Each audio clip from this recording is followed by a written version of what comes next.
Hi guys, Hounds Armor here, and today we're talking about a rather technical topic. I will be covering the basics, or at least my basics, and what I think about when it comes to reloading a magazine-fed blaster.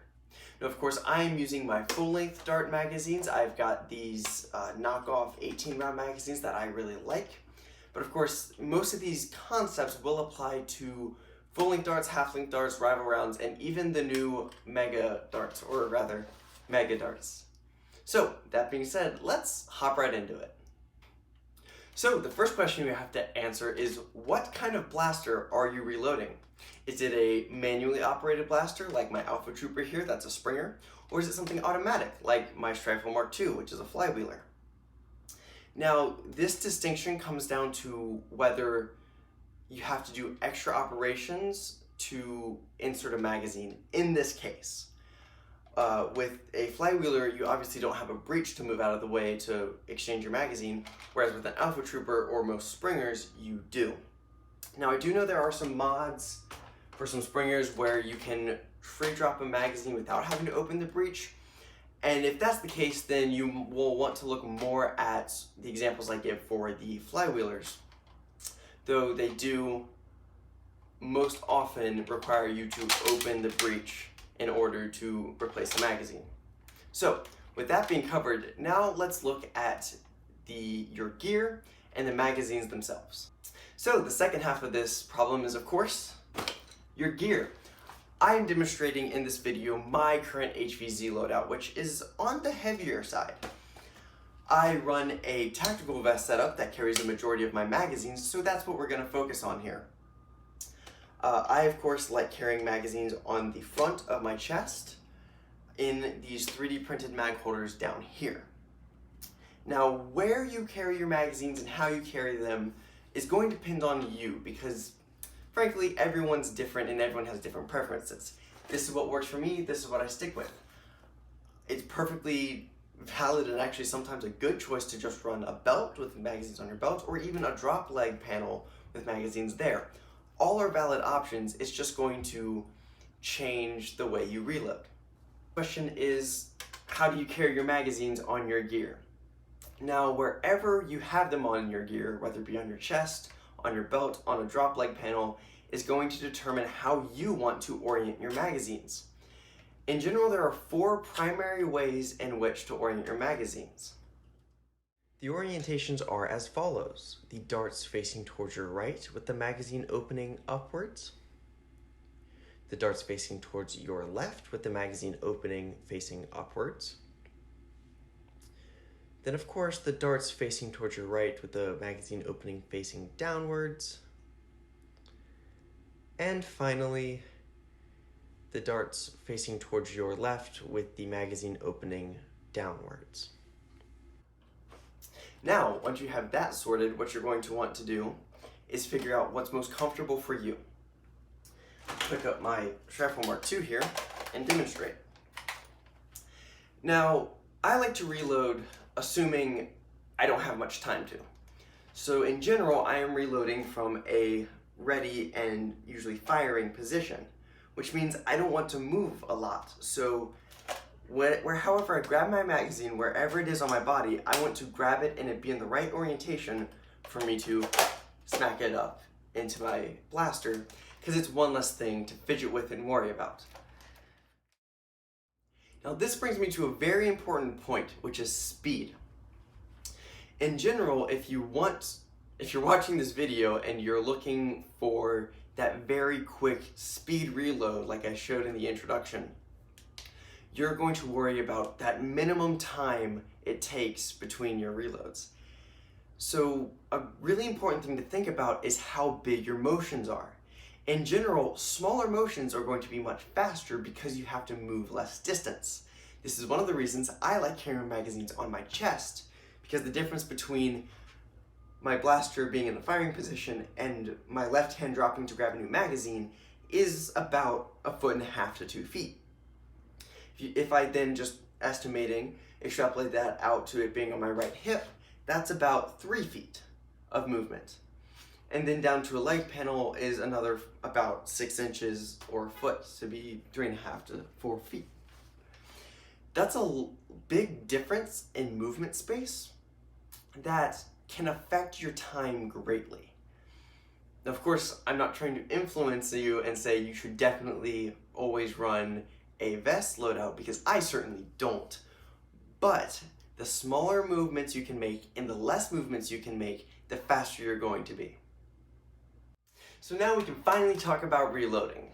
Now, I've got 3 different ways I reload depending on the situation. They are a re-indexing reload, an indexing to a dump pouch reload, and a speed/emergency reload. Now, these all have different use cases and different scenarios in which I would use them that depend on my blaster, the person I'm trying to tag is doing, as well as my loadout. So now let me run through them with their pros and cons for both an automatic blaster and a Springer. So first we've got a re-indexing reload on an automatic blaster, here represented by my Strifle Mark II. Now the goal of this reload is to replace the empty magazine with a full one while retaining the empty magazine. So what you're going to want to do is to retrieve a full magazine from your gear, swap it with the empty one in your blaster, and then replace the empty spot on your gear where the full magazine was with the empty magazine. I do this by holding both magazines in my hand at the same time and using a rocking action to swap the magazines through the magwell. Another great use for this reload is to use it to exchange a partially emptied magazine for a full magazine. I do this all the time in HVZs, and it lets me make sure I have a full magazine in my blaster when I need it.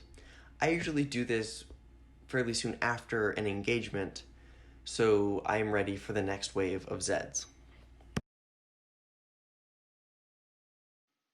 So here we're looking at the same reload strategy just on a Springer. You will see I do basically the same strategy of holding both magazines in my hand and using that same rocking motion to swap them into the magwell, though there are extra movements added to work the pump on the Alpha Trooper.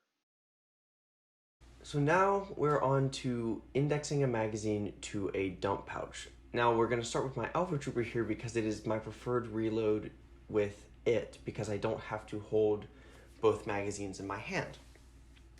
You'll see this is rather similar to the first reload we talked about, though at least with my Alpha Trooper, I'm not holding 2 magazines in my hand. I simply prime the blaster, take a magazine directly from the blaster to the dump pouch, and then on my way back to my blaster, I pick up a fresh magazine to reload.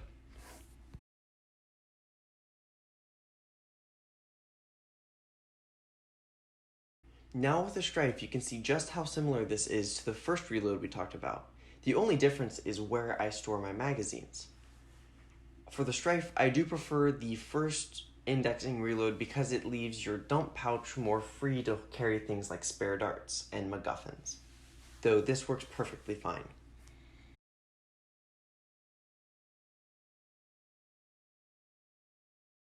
And now for the fun one.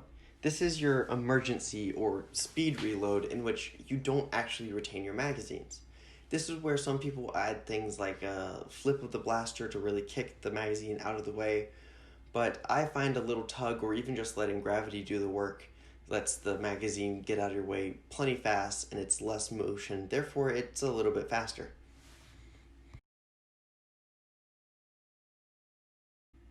Now with the Strife, you can do the exact same thing as the Alpha Trooper. This is perfectly fine and is rather fast, though I find it to be a little less efficient. My preferred emergency reload in a Strife is to mimic my regular indexing reload, where I hold 2 magazines in my hand and quickly swap them in the blaster. This allows me to have a very small gap of time between the 2 magazines. Another thing this lets me do is prep for this emergency situation by having the magazine in my hand before the magazine in the blaster runs empty. Okay guys, disclaimer time. I'm not an expert. I don't have any formal training in this sort of thing at all. What information and knowledge I have is from some personal research and experimentation. So in that spirit, I encourage all of you to experiment yourselves and do more research and let me know what you figure out. I want to know what works for people, what doesn't work for people. So if I make more videos like this in the future, I can be a little more helpful. That being said, don't be discouraged too quick, because anything that requires extreme body control and rote motion takes a lot of time and practice to build up that muscle memory. It can take anywhere from 1,000 to even 30,000 repetitions to get something in your permanent muscle memory. That's why we need to drill if we want to be fast. One of my favorite things to do when I want to drill reloads or transitions or whatever is I'll throw a TV show on my TV and stand there in my loadout and watch a show and focus on the show while making my body do the reload or the transition to a sidearm or whatever practice it is. One, because it makes it more entertaining while my body keeps doing the same thing over and over again. And two, it helps me keep my eyes off of what I'm doing. I'm of a school of mind where I think you shouldn't look at your blaster while you're reloading, because then you're not looking at the thing you're trying to tag out or the thing that's trying to tag you. So, in that essence, my favorite way to drill is in front of a TV. That being said, I think that's the last bit of advice I have for you guys. So if you liked the video, please don't forget to like and subscribe. Again, let me know what works for you and doesn't work for you in the comments so I can make some better videos in the future. And thank you so much for watching.